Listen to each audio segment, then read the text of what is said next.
One scary thing I did this year was I just wanted to keep it to myself. And some people that God blessed me with will not let me rest. And they were on my neck. And so I just had to take like a bold step. I think personally for me would have to be my trip. I did an African tech tour, one of the most ridiculous things anyone would ever think about doing. I decided to go to African countries to speak to founders, and if anyone had told me how complicated it would be, I would most likely not even start. I don't know whether to ask this question because for the people on camera, I should ask. Are you single and searching or single and not searching? Am I the one to answer? Oh, yes, you're the one to answer that. I'm a married man. There you have it. That answers mine. There you have it. For me, what?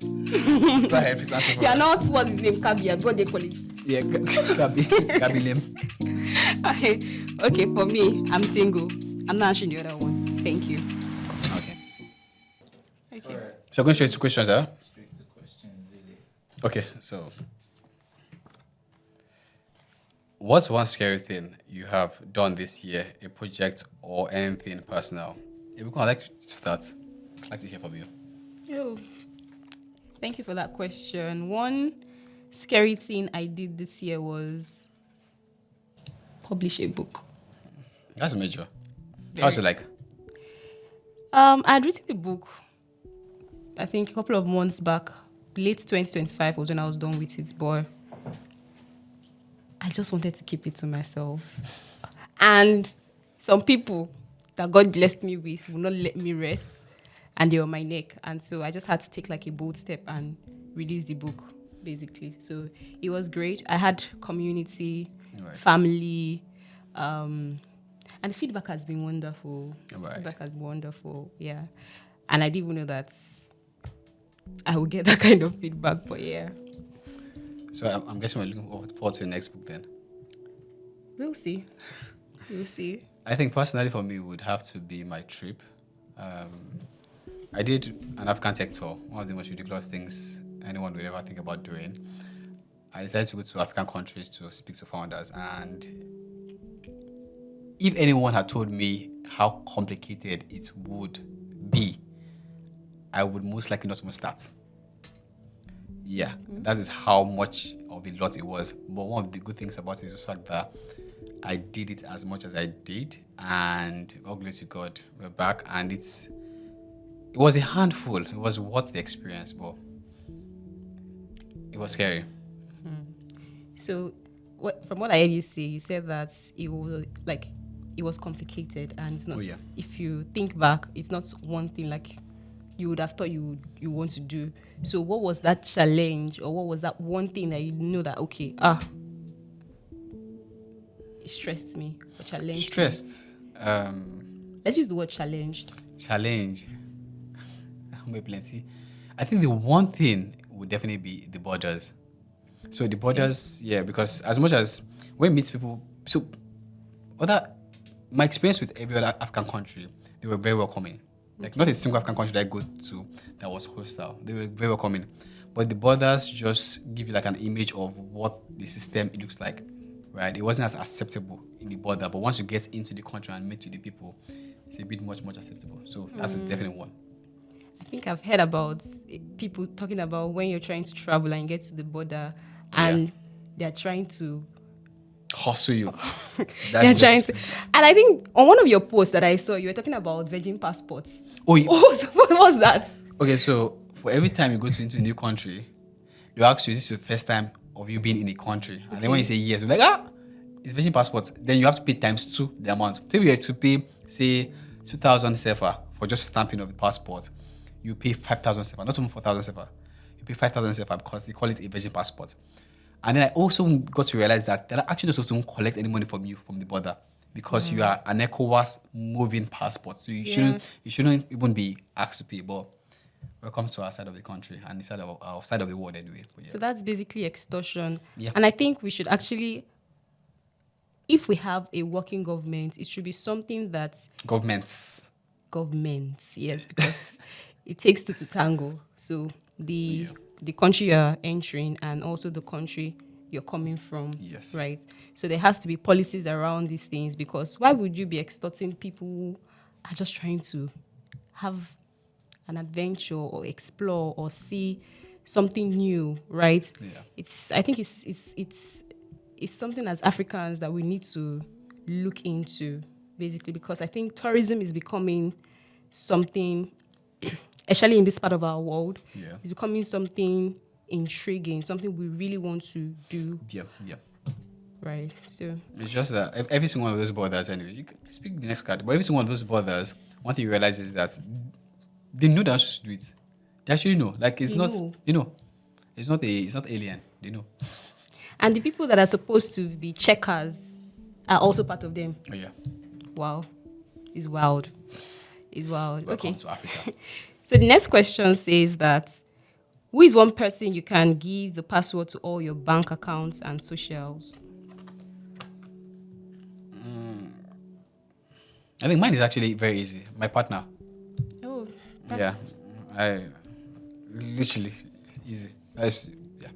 I love that because I'm a lady, so I love that. Okay, who can I give all my password and my socials to? My younger brother. Oh. My younger brother is very meticulous, articulate, and also very, what's the word now? I think he's Trustworthy. trustworthy. Yes, that's the word. Yeah. Thank you. Thank you. Let's see what next card reads. It says, what small changes have you made in life that ended up creating a major impact? Oh, okay. What was that small change? In life that's created a major impact, I would say it's in my reading habits. Oh, okay. Growing up, I did not like to read. I did not like book at all. And like it was a major thing. My mom would always sit down and say, hey, Ibukun, you're not reading your book. Like, why? And all of a sudden, I don't know when it switched. It just switched. And Right. now I love books. Even though there are some genres I still struggle with, but I'm a lover of book. I'm a book collector because you know book collectors now. Yeah. You have books that you have not Yeah. finished reading, but Yeah, you're collecting getting more, more. buying more. Get more right. into it. So yeah. What's your favorite I- book then? Right now, at the moment, because At the moment, Yeah. the book I'm reading currently is The Social Church. social church. Yeah. Oh, okay. Okay. Mine would have to be. So I used to have a thing against small talks. Right. I think it was like a background thing, which is I felt that I wanted every single conversation to be deep. Like when I sit down with you, that's just going straight to your heart. But I realized that did not really work because people will not open up to you completely until they have certain conversations with you that felt as if it was a common ground. So the basic, oh, how you doing? How are you doing today? Fine. How's your day? Fine. The next you move from there, just asking, oh, how's your weekend? And then like, oh man, it was so stressful. What made it stressful? You move from that point to, okay, oh, it managed, what exactly did you do? Now, once you move into what did you do, and then they give more context, and then from there it goes deeper. I realize that those small conversations has built more bonds for me with friends, even like easily with friends, than others would have, right? And just asking, oh, are you really good though? And just and also just paying attention to the way people respond. That's why I'll always be big on calls and physical meeting over text because it just gives you context into what the person said is going through at that point. I agree, especially because body language reveals more than what words say. Yeah, You it does. can read expressions, you can read the way the person, and then you can easily tell that I don't think this person is actually good, and you can dig deeper. So yes, what you said is actually very important in today's relational world. Yeah. That to build bonds, you need to find a common ground, and someone like me, I will not naturally open up once you have seen that, oh, you are showing some level of interest, or we even share the same ideologies around Yeah. things, and maybe we've had like some experiences Yeah. in the past or currently. Then I feel like, oh, we have a common ground. This person can understand where I'm coming from, Right. basically. So yes, you're correct. Right. You're picking next question.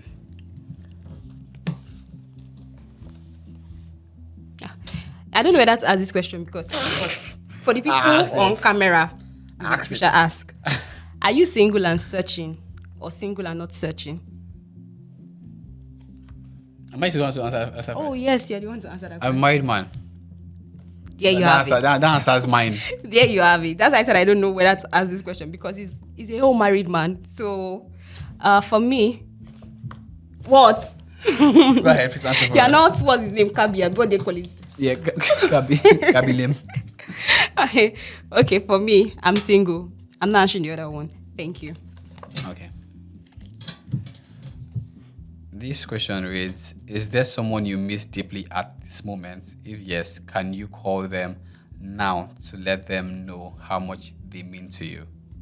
Yes, there's someone I miss deeply, but I can't call them at the moment. And why I can't is because person is going to be at work. Okay. And yeah, person is a medical practitioner. She's my best friend. Shout out to you, Jemima, if you're watching this. I love you and I miss you. See you soon. Okay, so this particular part is going to be on camera anyway. So I have a friend that I don't know if we've broken up friendship, but it's a bit hurtful right now to even share this because he's I still have a very soft spot for him in my heart, but he's not available, right? He has just been. We have tried, so we are like a friend of three, really close, but then he just is not available, and we have tried to bond back relationship, try to meet him midway, halfway, all the way. He's just not connecting, and we're not sure exactly what the issue is, right? And as much as I say I miss him so much, we have tried to call. He's not responsive, right? I know he's alive. I know he's well because I see his post, but he's not just responsive. And by all means possible, there's also the other end of giving people their space when they are not ready to speak. So that's one aspect. I just wish him all the very best because whatever the case is, he's my guy. Yes, he is, guy. Exactly. And we love you. And we love you.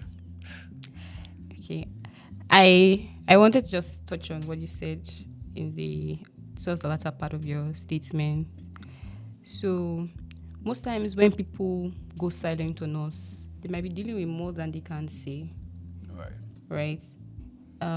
It's hurtful, it's painful, but I think we can learn to give people grace when it's ready, and if you will ever be ready because you don't know what's actually going on. Right. Please just be willing to listen. Maybe not welcome them back immediately, but be willing to listen, be willing to be there, but try and gauge the relationship from there on. But yeah, grace. Yeah, grace then it is. Okay. Is this the last question? Okay, this is the last question. And we've come to the end of it. My name is Ibukun. My name is Benedict. And you are watching Question Cards Cards with Covenant Pod.